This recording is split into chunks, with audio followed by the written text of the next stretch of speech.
Maithili express की शानदार प्रस्तुति। खुशी रिकॉर्डिंग स्टूडियो बलुआहा। कते दिन से रखने रिहा तोरा धन हो,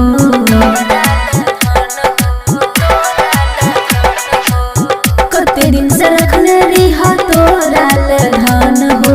हाँ यो राजा आई शुरू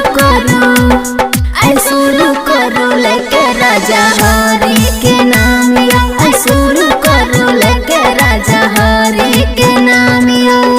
कते दिन से रखने रिहा तोरा धन हो, कते दिन से रखने रिहा तोरा धन हो। हाँ यो राजा आई शुरू करो लेके राजा हरि के नाम यो, आई शुरू करो लेके राजा हरि के नाम यो। DJ Sumit Satish रैमा, DJ Sumit Satish रैमा, DJ Sumit Satish रैमा। खुशी रिकॉर्डिंग स्टूडियो बलुआहा।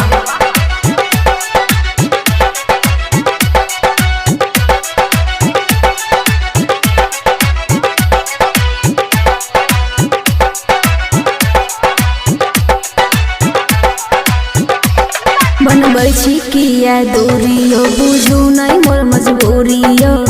लागल छे मनावा हमें आसियो, लागल छे मनावा हमें आसियो। बनबै छी किया दूरियो, बुझू नहीं मोर मजबूरियो। लागल छे मनावा हमें आसियो।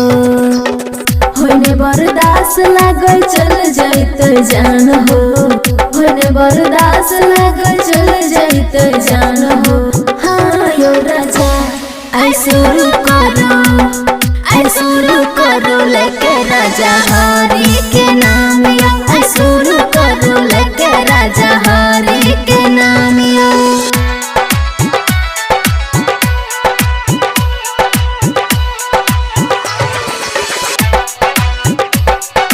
खुशी रिकॉर्डिंग स्टूडियो बलुआहा। कौशल छै पूरा जवानी हो, दूर कर तू परेशानी हो। कर जवानी यहाँ से खेल हो, कर जवानी यहाँ से खेल। कौशल छै पूरा जवानी हो, दूर कर तू परेशानी हो।